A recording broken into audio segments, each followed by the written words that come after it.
The clatter of trays and the low hum of conversation in the mess hall stopped all at once. Forks froze halfway to mouths. Every seal in the courtyard, visible through the broad glass windows, had gone rigid. Commander Briggs, battle-scarred veteran of more than a dozen deployments, the kind of man who didn't bow to anyone, was standing at the center of the room with his jaw clenched. Then, in a move that shocked even his own operators, he snapped his hand to his brow in a crisp salute. The room seemed to inhale. He wasn't saluting the admiral. He wasn't saluting a flag. He was saluting the woman who only an hour earlier had been seen stirring a vat of chili in the mess hall kitchen, sleeves rolled up, hair tucked under a plain navy ball cap. The admiral's face went pale when he realized who she truly was. The silence was deafening as trays hit tables and boots scuffed across the deck. One by one, the SEALs followed their commander's lead, rising to full attention, their salutes sharp and unwavering. Nobody knew that the quiet woman ladling out mashed potatoes had once commanded an operation so classified that its after-action report was stored in a vault 3 levels underground at the Pentagon. Nobody knew that her call sign alone had made cartel warlords and insurgent leaders vanish into the shadows before firefights ever began. Her call sign was Spectre. What happened next shocked everyone. But to understand how a legend ended up disguised in an apron behind the mess hall line, we need to go back to the beginning. 2 weeks earlier, Naval Base Coronado, San Diego, the beating heart of the Navy SEALs training pipeline. The base sprawled across the island like a fortress, ranges echoing with gunfire, instructors barking orders over megaphones, the Pacific surf pounding just yards from the Bud-S compound. Rows of barracks lined the perimeter, next to armories stacked with HK-416s, M4A1s, and racks of MK-13 sniper rifles. The air reeked of CLP gun oil and sea spray. Into this crucible of steel and sweat walked a woman with a worn-out duffel bag slung casually over her shoulder. Her boots weren't spit-shined. Her navy ball cap was sun-bleached. She wore no rank insignia, no warfare pins, nothing that hinted at the ribbons or medals she'd once earned. At the front gate, a young master-at-arms checked her ID card and frowned. "Civilian contractor," he muttered. "Mess hall duty?" She nodded once. Her voice was calm, even humble. "Yes, petty officer." He barely looked at her again before waving her through. Inside the galley, the atmosphere was no friendlier. A culinary specialist first class, clearly the alpha in this particular kitchen, snorted when he saw her. "Great. Another contractor. Hope you can peel potatoes faster than the last one." She said nothing, just set her duffel down and tied on an apron. The other cooks barely gave her a glance. To them, she was invisible. Outside, the SEAL candidates jogged past in formation, their boats bouncing on their heads, sand grinding into their skin. She watched from the window for a moment, her expression unreadable. For the first time in 5 years, she was back among warriors, and nobody recognized her. Hints surfaced, subtle but sharp. The way she automatically squared herself when an officer walked by. The way her eyes tracked the range flags in the distance, noting when the red flag went up to indicate live fire. The way she handled a chef's knife, not like a cook but like someone who had trained to break down gear with muscle memory. But to the men around her, she was just another contractor, another ghost in the background, and that was exactly how she wanted it. Her first week passed quietly, but patterns emerged. During morning chow, she moved through the line with effortless precision, portioning eggs and bacon at a speed that rivaled her younger peers. But her eyes weren't idle. They tracked the SEAL candidates, reading posture, fatigue, even micro-expressions that instructors missed. She noted who was on the verge of heat stroke, who was hiding an injury, who carried themselves with quiet resilience. On day 3, a young cook dropped a heavy stock pot. Scalding water surged across the deck. Before anyone else could react, she yanked the kid clear with a controlled movement, avoiding burns. She slid the pot upright using a folded towel as a shield, minimizing the spill. It was so smooth, it looked rehearsed. "Nice reflexes," muttered one of the petty officers. She only nodded. Rumors started, whispered in the galley and the barracks. "She doesn't move like a cook. I saw her adjust her stance when the range cannons fired, like she was bracing for incoming." "Who is she?" Commander Briggs, head of the SEAL team currently cycling through Coronado, took notice. At first, irritation. His domain was being disturbed by an outsider who didn't seem to respect the invisible boundaries of rank. One afternoon, he cornered her outside the mess hall. "Ma'am, you're here to feed my men, not evaluate them. Stick to your pots and pans."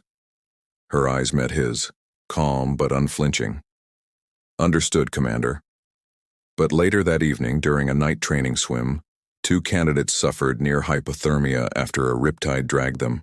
The medics were overwhelmed. She appeared from nowhere, stripping the wetsuits with practiced efficiency, wrapping the men in emergency blankets, massaging circulation points. Her commands were sharp, precise, medically accurate. "Where the hell did you learn that?" a corpsman asked. She didn't answer. The tension deepened. Briggs felt his authority eroded by her silent competence. The junior SEALs, however, began to whisper in awe. Nobody knew that for the first time in years, Spectre was slipping back into her old skin. The near misses grew closer. During a weapons maintenance demo, she casually corrected a young operator fumbling with the bolt carrier group of his M4A1. Her hands moved faster than his, reassembling it in seconds. During PT, she jogged quietly at dawn. A candidate collapsed from heat exhaustion. She carried him fireman style to the shade before instructors could respond. During chow, she called out a subtle tremor in a sailor's hand, later diagnosed as early dehydration before it became dangerous. Briggs burned with suspicion. Who was this woman undermining his chain of command? And why did the men look at her with growing respect? The pressure built like storm clouds over the Pacific. Something was about to break. It broke on a blistering Friday afternoon. A live fire exercise on Range 117, just beyond the surf zone. SEALs advanced with suppressed HK-416s, clearing targets under the watchful eye of instructors. Overhead, an MH-60S Seahawk helicopter hovered, its door gunner covering the range with a GAU-17A minigun. Then disaster. A miscommunication between the range safety officer and the helo crew caused a catastrophic error. The Seahawk drifted too low and too close. Rotor wash scattered debris. One operator stumbled, discharged his weapon. A ricochet tore across the deck, striking a fuel line on a nearby Humvee used for target setup. Flames erupted instantly. The vehicle became an inferno, its fuel threatening to ignite the ammunition crate stacked beside it. Chaos. Shouts. "Medic!" Commander Briggs barked orders, but his voice was drowned by the roar of fire and gunfire still echoing downrange. The corpsmen sprinted, but the heat was too intense. A young SEAL, trapped behind the burning Humvee, screamed for help, his leg pinned under debris. For a split second, everyone froze, and then she moved. She dropped her apron and sprinted toward the blaze, her body low, movements efficient. She grabbed a fire extinguisher en route, discharging it in controlled bursts to carve a path through the flames. Smoke stung her eyes, but she pressed on. "Stay calm," she barked to the trapped SEAL. Her voice was commanding, no trace of doubt. "On my mark, exhale and go limp.